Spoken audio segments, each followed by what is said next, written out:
민주당과 공화당이 오늘 대규모 대의원이 걸린 이른바 슈퍼화요일 대선 후보 경선 투표에 들어갔습니다.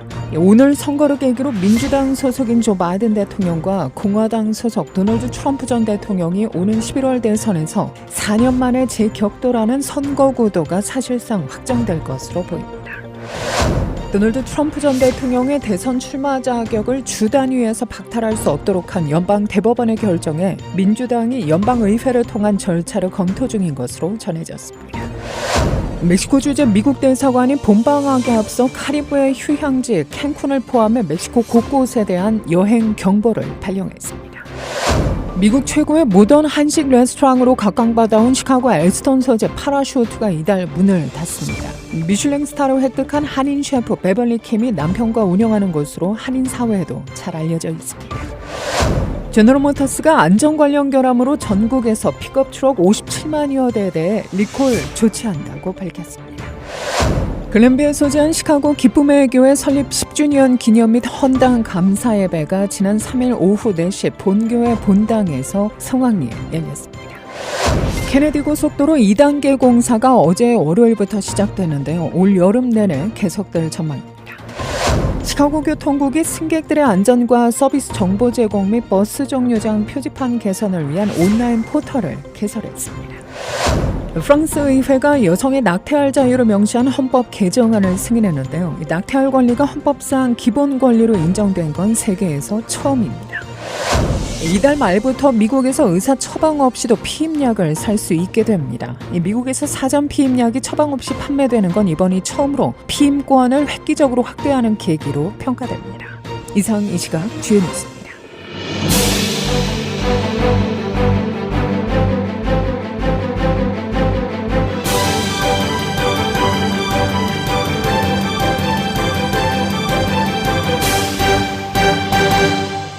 민주당과 공화당이 오늘 대규모 대의원이 걸린 이른바 슈퍼화요일 대선 후보 경선 투표에 들어갔습니다. 각 당 대선 후보 경선의 분수령인 오늘 선거를 계기로 민주당 소속인 조 바이든 대통령과 공화당 소속인 도널드 트럼프 전 대통령이 오는 11월 대선에서 4년 만에 재격돌하는 선거 구도가 사실상 확정될 것으로 보입니다. 이에 따라 슈퍼화요일 이후 바이든 대통령과 트럼프 전 대통령 간 8개월간의 대선 레이스가 본격화할 전망인데요. 민주당은 이날 캘리포니아와 노스캐롤라이나 등 14개 주에서 프라이머리를, 미국령 사모아에서 코커스를 각각 진행합니다. 여기에 더해 아이오와주가 우편 투표를 진행한 코커스 결과를 이날 공개하는데요. 민주당 후보에는 바이든 대통령과 딘 필립스 하원 의원, 메리안 윌리엄스 후보 등이 있습니다. 공화당도 오늘 캘리포니아, 노스캐롤라이나 등 13곳에서 프라이머리를, 알래스카 및 유타 2곳에서 커커스를 각각 실시합니다. 공화당에서는 트럼프 전 대통령 외 니키 헬리 전 유엔 대사가 투표 용지에 이름을 올린 상태입니다. 6개 시간대 지역에서 진행되는 오늘 투표는 동부 시각 기준으로 이날 오전 7시에 시작되며 자정께 종료될 예정입니다. 캘리포니아주는 이날까지 소인이 찍힌 우편 투표를 이달 12일까지 접수하기 때문에 슈퍼 화요일 경선의 공식적인 최종 집계까지는 시간이 다소 소요될 전망입니다. 트럼프 전 대통령의 대선 출마 자격을 주 단위에서 박탈할 수 없도록 한 연방 대법원의 결정에 민주당이 연방의회를 통한 절차를 검토 중인 것으로 전해지고 있는데요. 어제 뉴스웨이크에 따르면 제이미 레스킨 하원 의원은 콜로라도주 등이 시도한 반란 가담 공직자의 피선거권 박탈과 같은 취지의 법안을 추진한다고 밝혔습니다. 이 같은 움직임은 이날 연방대법원이 트럼프 전 대통령의 출마 자격을 박탈한 콜로라도주 대법원의 결정을 만장일치로 뒤집은 데 이어 헌법 14조 3항을 집행할 수 있는 기관은 연방의회라고 밝힌 가운데 나왔습니다. 대법원은 헌법이 개별주의 대선 후보 자격을 박탈할 권리를 허락하지 않았다면서 이 같은 책임은 주가 아닌 의회에 귀속된다고 명시했는데요. 이날 대법원 결정으로 트럼프 전 대통령은 15개 주에서 경선이 치러지는 슈퍼 화요일을 앞두고 여러 사법 리스크 중에 하나를 넘겼습니다. 콜로라도뿐 아니라 다른 여러 주들도 앞으로 유사한 방식으로 트럼프 전 대통령의 출마를 금지하거나 제한할 수 없게 된 건데요. 레스킨 의원은 앞서 2022년에 발의했던 법안을 수정해 연방 대법원의 이 같은 판결에 대응한다는 방침입니다. 그는 당시 데비 와스먼 슐처 하원 의원 등과 함께 후보자가 반란 등을 일으켰을 경우 공직을 맡지 못하도록 미 법무부가 소송을 제기할 수 있는 근거가 되는 법안을 발의한 바 있습니다. 멕시코 주재 미 대사관은 봄방학에 앞서 카리브해 휴양지 캔쿤을 포함해 멕시코 곳곳에 대한 여행 경보를 발령했는데요. 현지 대사관 관계자는 멕시코 캔쿤과 플라야 델 칼멘, 툴룸 등이 봄방학 시즌 인기 관광지에 대한 주의가 요구된다며 특히 해가 저물고 난 뒤 경계를 강화해야 한다고 강조했습니다. 또한 알코올 및 약물 사용에 대한 주의도 함께 당부했는데요. 당국은 규제되지 않은 알코올이나 약물 사용으로 의식을 잃거나 부상을 입는 사례가 다수 보고된 만큼 각별한 주의가 필요하다고 전합니다. 특히 현지에서는 위조 약물 거래가 흔히 일어나 아무런 효과가 없는 물질이거나 혹은 위험한 성분이 포함되었을 수 있다고 경고했는데요. 만약 멕시코 여행을 준비 중이라면 가족과 친구들에게 여행 동선을 알리고 이동 중에는 틈틈이 보고할 것을 권고합니다. 또 멕시코 어디에서나 범죄가 발생할 수 있다고 경고하며 여행 중에는 주문한 음료들을 주의 깊게 관찰하고 친구들과 함께 움직일 것을 당부했습니다. 불법 입국자를 주 차원에서 직권으로 체포 구금할 수 있게 한 텍사스주 이민법의 시행 여부가 연방 대법원에서 판가름나게 됐습니다. AP통신 등에 따르면 연방 대법관 세뮤얼 알리토는 텍사스주 이민법 SB4의 시행을 막아달라는 조 바이든 행정부의 긴급 요청을 접수한 뒤 이 법의 효력을 오는 13일까지 일시 보류하라고 명령했는데요. 대법원은 또 바이든 정부의 요청에 대해 텍사스주가 오는 11일까지 답변을 제출하라고 명령했습니다. 이에 따라 연방 대법관들은 오는 12일에서 13일 이 사안을 심리한 뒤 최종 판단을 내놓을 것으로 보입니다. 미국 최고의 모던 한식 레스토랑으로 각광받아온 시카고 엘스턴 소재 파라슈트가 이달 문을 닫습니다. 미슐랭 스타로 획득한 한인 셰프 베벌리 킴이 남편과 운영하는 곳으로 한인 사회에도 잘 알려져 있죠. 파라슈트는 지난 4일 페이스북, 인스타그램 등 소셜미디어를 통해 서비스 종료 사실을 알렸습니다. 레스토랑 측은 지난 10년간의 놀라운 여정을 마치고 3월 23일 파라슈트의 문을 닫는다라고 밝혔는데요. 이어 파라슈트의 10년은 정말 놀라운 여정이었다며 첫 번째 레스토랑을 열고 한국의 미국인 요리에 대한 개인적인 관점을 표현하고자 하는 꿈을 이룰 수 있었다고 적었습니다. 이와 함께 파라슈트는 게시글 해서 모든 이야기에는 시작과 끝이 있다며 그리고 파라슈트의 이 장은 닫히고 있지만 마지막 페이지는 아니다라고 말해 새로운 출발을 암시했습니다. 파라슈트는 한인 셰프 베벌리 킴이 남편 조니 클락 셰프와 함께 운영하며 지역 명소가 됐죠. 2014년 5월 엘스톤의 한적한 곳에 처음 문을 열었는데요. 이를 시카고는 파라슈트가 시카고에서 볼 수 없었던 방식으로 한식을 선보여 시카고 시민들에게 한식을 알리는 데 크게 기여했다고 평가합니다. 파라슈트는 2014년부터 2021년까지 미슐랭 스타를 획득했죠. 2019년에는 외식업계의 아카데미상으로 불리는 제임스 비어드 어워드의 그레이트 레이크 부문 최우수 셰프상을 수상했습니다. 베벌리 킴 셰프는 한인사회에도 잘 알려져 있죠. 한울 종합복지관과 협업해 2021년 온라인 모금 행사, 설 특식 제공 행사 등을 진행했습니다. 2018년 8월에는 시카고 한인문화회관이 주류 사회를 대상으로 개최한 코리안 쿠킹 인 시카고의 메인 셰프로도 참여했습니다. 제너럴 모터스가 안전 관련 결함으로 전국에서 픽업 트럭 57만여 대에 대해 리콜 조치합니다. 리콜 대상 차량은 2020년에서 2024년형 쉐보레 실버라도, GMC 세라 등 텔게이트에 파워 레치가 장착된 픽업 트럭입니다. GM의 이번 리콜 조치는 텔게이트에 장착된 파워 레치에 물이 들어가면 예기치 않게 문이 열려 고정되지 않은 화물이 도로에 떨어지는 등 안전에 위험이 발생할 수 있기 때문입니다. 도로교통안전국에 따르면 GM은 지난해 11월부터 텔게이트가 주행 중 갑자기 열린다는 불만 사항을 접수받았다고 하는데요. 지금까지 보고된 건 약 136건입니다. 또 이 때문에 부상자 1명이 발생하고 재산 피해도 3건 접수된 것으로 파악됐는데요. 이와 관련해 GM 측은 텔게이트가 주차된 상태에서만 열릴 수 있도록 설치됐으며 주차된 차량 텔게이트가 자동으로 열린 것을 인식하지 못한 운전자가 주행을 시작했을 수 있다고 말했습니다. GM은 오는 18일부터 당사 차량 소유주들에게 리콜 대상 여부를 알리고 리콜 대상 차량들은 관련 부품이 방수성이 더 뛰어난 제품으로 교체될 것이라고 전했습니다.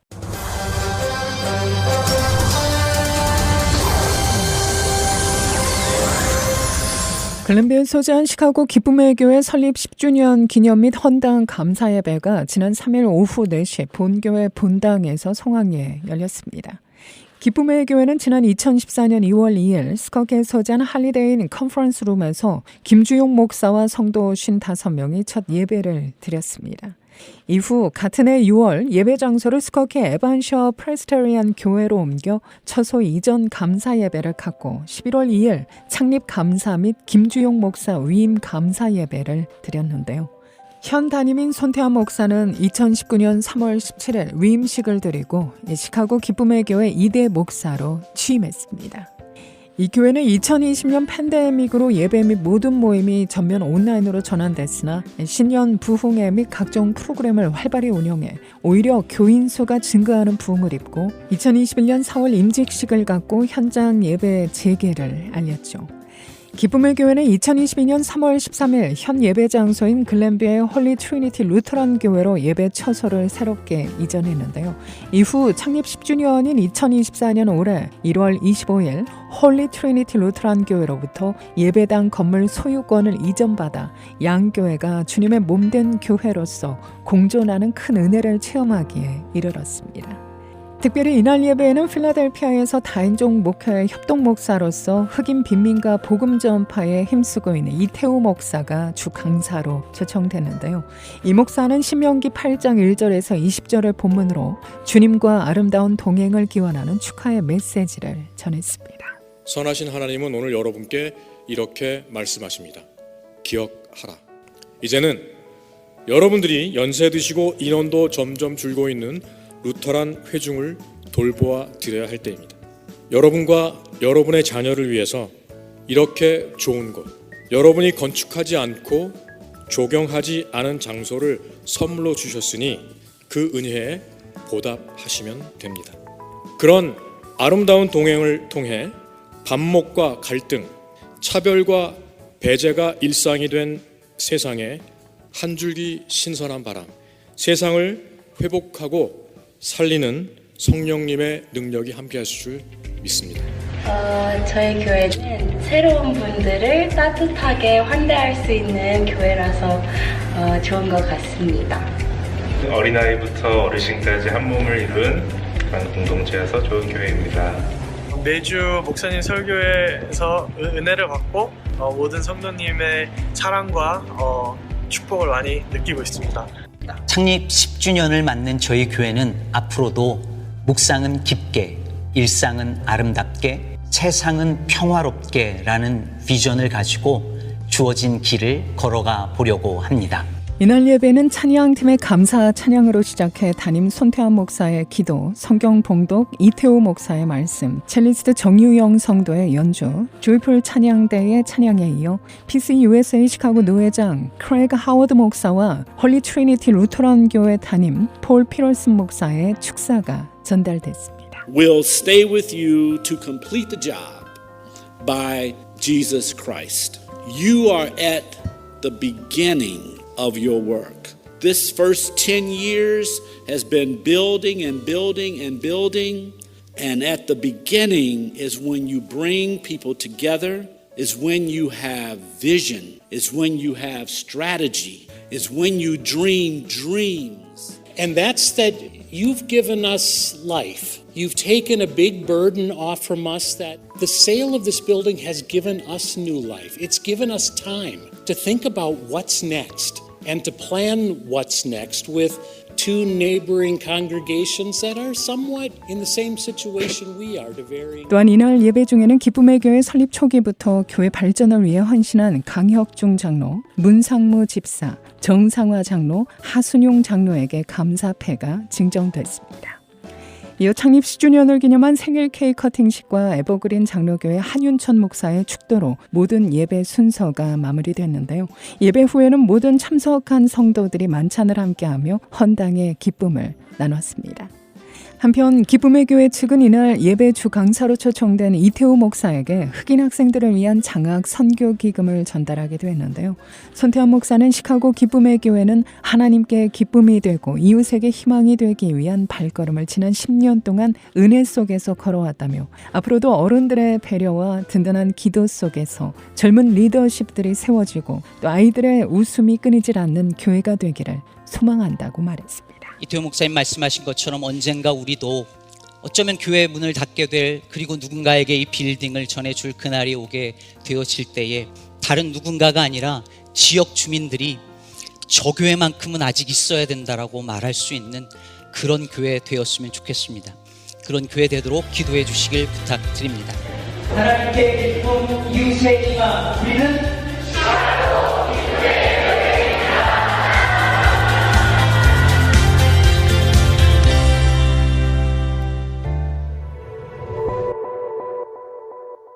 케네디 고속도로 2단계 공사가 어제 월요일부터 시작됐는데요. 올여름 내내 계속됩니다. 1억 5천만 달러가 투입되는 이 건설 프로젝트는 시카고에서 가장 혼잡한 고속도로 중에 하나에 미치는 영향을 줄이기 위해 3단계에 걸쳐 진행되는데요. 이번 2단계 공사는 올여름 내내 지속됩니다. 전체 프로젝트는 2025년 끝내는 것을 목표로 합니다. 이번 공사는 고속 차선에 관한 겁니다. 일리노이주 교통부는 2024년 남은 기간 동안 인바운드 및 아웃바운드 고속 차선을 폐쇄하고 몬트롤스 및 얼빙파크 로드와 같은 출구 램프를 간헐적으로 폐쇄할 예정입니다. 이 단계에서는 하행 케네디로 향하는 랜돌프 스트리트 램프도 폐쇄되며 허버드 케이브의 청소 및 도색 작업으로 인해 양방향 차선이 축소됩니다. 프로젝트가 재개되면 대부분의 추가 차선 및 램프 폐쇄는 오후 9시 이후에 야간에 이뤄집니다. 시카고 교통국이 승객들의 안전과 서비스 정보 제공 및 버스 정류장 표지판 개선을 위한 온라인 포털을 개설했는데요. CTA는 오늘 회사 최초로 이노베이션 스튜디오를 출시합니다. 이 온라인 스튜디오의 목표는 지역 대중교통 문제를 해결하기 위해 민간 부문의 기업의 제안을 적극 수렴하는 데 있습니다.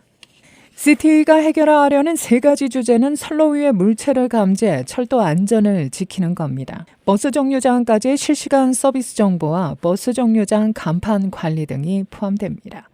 보다 자세한 정보와 제안서 제출을 위해서는 웹사이트를 방문하시면 됩니다. transchicago.com/innovation-studio입니다.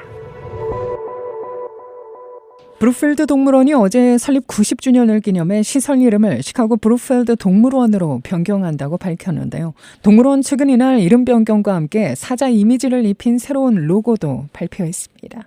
사자는 오랜 세월 들소 상징을 대체한다며 이 같은 선택은 동물원 입구에서 손님을 맞이하는 역사적인 돌사자 조각상을 연상시키는 동물원의 풍부한 역사와 유산의 경의를 표하는 것이라고 설명했습니다. 이달 말부터 미국에서 의사 처방 없이도 피임약을 살 수 있게 됩니다. 미국에서 사전 피임약이 처방 없이 판매되는 건 이번이 처음으로 피임권을 획기적으로 확대하는 계기로 평가되고 있는데요. 피임약 오피엘 제조사인 페르고는 이달 말부터 미 전역 주요 매장과 약국에서 의사 처방전 없이 구매 가능하다고 어제 밝혔습니다. 오필은 새로운 약은 아닙니다. 이미 50년 전에 미 식품의약청의 승인을 받았지만 구입하려면 처방전이 필요했죠. FDA는 지난해 7월 오필의 처방전 없는 판매를 승인했습니다. 저가항공사 제트블루가 경쟁 당국의 제동으로 스프릿 항공과의 인수합병을 포기했는데요. 앞서 매사추세츠 연방법원은 제트블루와 스프릿의 합병이 경쟁을 저해 소비자의 손해를 끼치는 만큼 이를 저지해야 한다는 법무부의 요청을 받아들였죠. 판결 이후 제트블루와 스프릿은 법원에 항소했지만 합병 절차 지연이 불가피해졌습니다. 어젯밤부터 내린 비가 오늘 오전에도 곳곳에 천둥번개를 동반하며 여전히 내리고 있는데요. 기온은 큰 폭으로 떨어져 한낮에도 40도대를 가리키며 비교적 쌀쌀한 날씨가 이어질 것으로 보입니다. 바람도 다소 강하게 불고 있습니다. 내일 다시 부분적으로 맑은 날씨 회복할 것으로 보입니다. 오늘 낮 최고기온 46도, 밤 최저 37도. 수요일인 내일 낮 최고기온 46도, 밤 최저 37도가 예상됩니다. 이 시각 기온은 45도, 습도는 90%, 바람은 북동풍이 21마일의 속도로 불고 있습니다. 이상으로 데일리 뉴스를 마칩니다. 진행의 김수현이었습니다. 오늘도 하나님의 큰 위로와 축복이 함께하기를 소망합니다.